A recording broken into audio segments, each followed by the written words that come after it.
I don't understand that being a wear issue, because he's run half the distance or 2/3 of the distance at most that these other guys have had, and he's the only guy that's had an issue. And the way that tire looked, you know, Goodyear will obviously take a look at that tire and see if it's something in the car setup, or if maybe that's just a bad tire. You see, usually, like if you get a tire that blisters, you know, you'll see blisters here, here, here.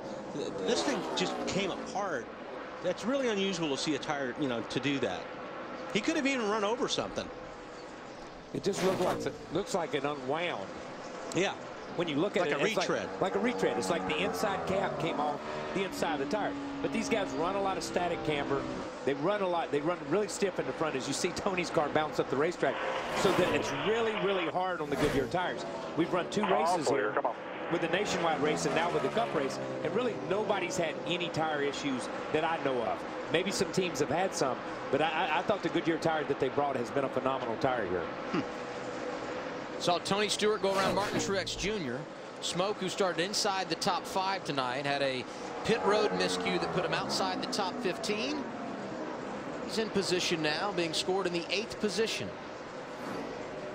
And Wally, like we mentioned earlier, he loves that low line. Yeah, it's a good place to be around this racetrack. If you can stay there, if you can stay there, yeah. I mean, and it looks like Tony has. I mean, he really has tried to stay on the bottom of the racetrack so far all night. Oh, we got down here in front of him. Turn 4 up against the wall. Turn 4 up against the wall. Right behind him, Robbie Gordon couldn't get slowed down. Got piled in here now. Stay low, stay low. On down the apron, on the apron, on the apron. Hey, that's tough right there. You know, Robbie just, when you see something in front of you, you saw Robbie. You just eye lock on it, and then you're on the brakes, and you saw the smoke coming off the front tires.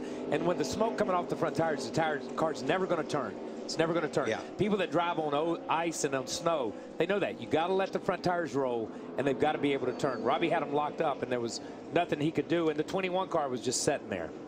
Yeah, Robbie was hoping the car would slow down, I think, a lot more than it did, too, when he had the brakes locked up. And I think Robbie's hoping, as we see the 21 go in the corner, he goes in, you see it kind of wiggle, he gets up, it gets away from him. I mean, it almost looked like he had a flat the way it just wiggled.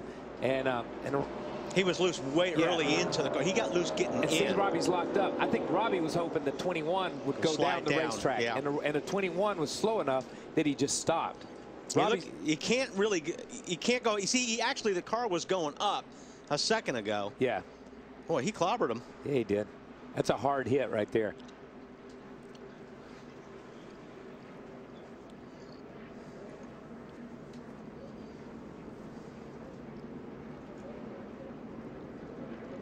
That's a hard hit. Man, lifted those real tires off the ground. And that tire's locked up, man. That's 4 tires locked up. Look at the parts and pieces on the racetrack, man. Just to give you an idea of the impact.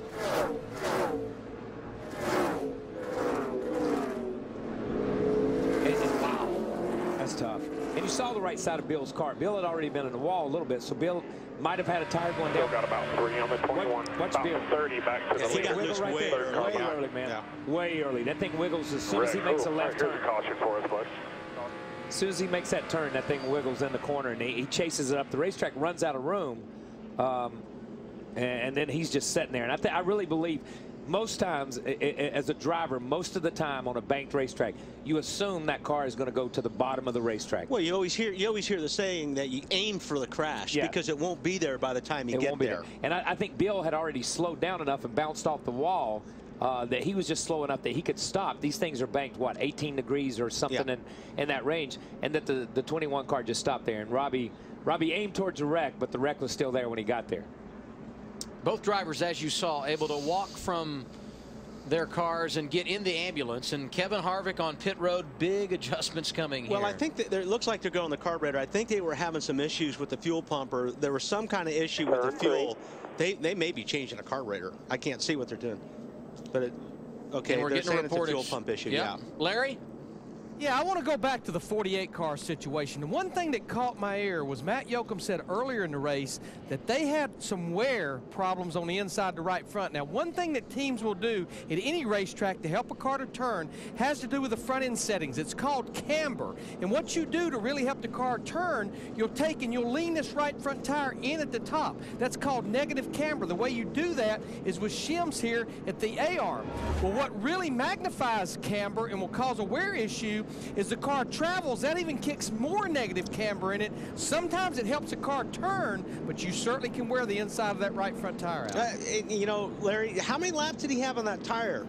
He had it was about a half of a run, because remember that problem he had was right after a restart, and he came right on the pit road and got 4 fresh tires. So it was about a half of a run, not that far behind the other guys. Because I know, Matt, you know, I heard when Matt said it was they had a wear problem. That just kind of surprised me that they didn't have that many laps on that tire, you know, for it to be that problem, but maybe they do.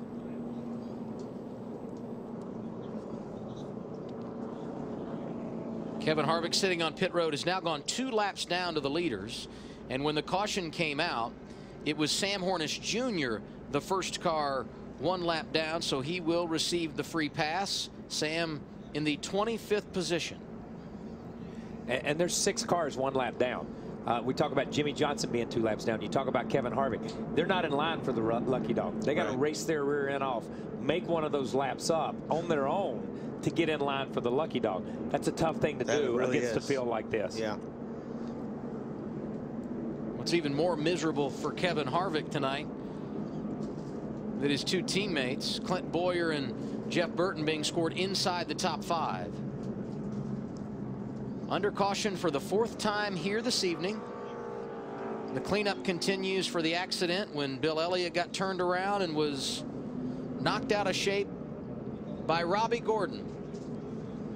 Now we send it down to Lindsay Czarniak. Hey, Adam.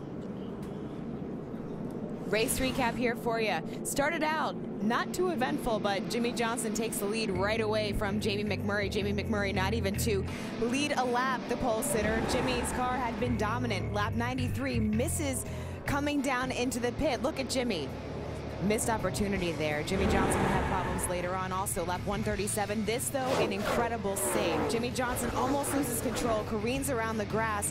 Look at how he handles himself and is able to save it. He could have gone a lap down there, is completely able to conserve it. Lap 174. More issues on the track. Jimmy Johnson brushing the wall. He has had struggles, it seems, all day long here. A problem with the jack. Lap 179 we go. 21 car of Bill Elliott backwards. Bill Elliott struggling. Watch this. The number 7 of Robbie Gordon slams right on into him.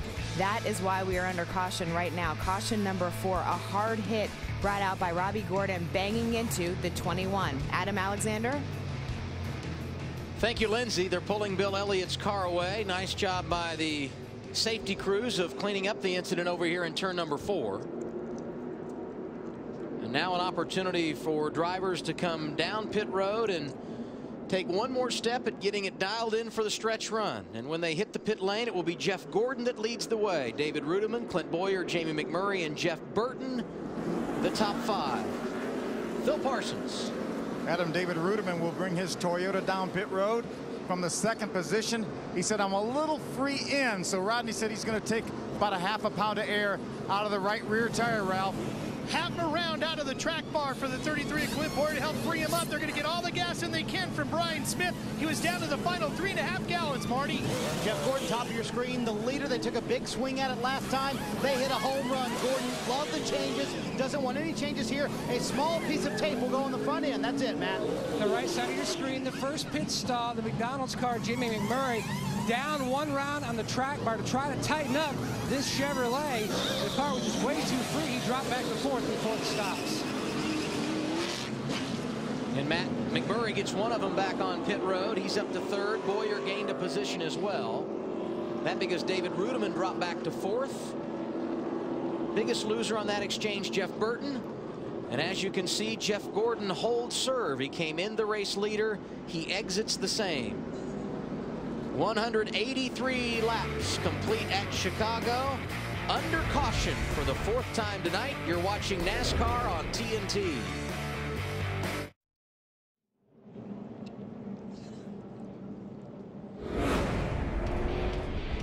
NASCAR on TNT, proud to bring you live coverage of the Sprint Cup Series at Chicago. Tonight, it's the Lifelock.com 400.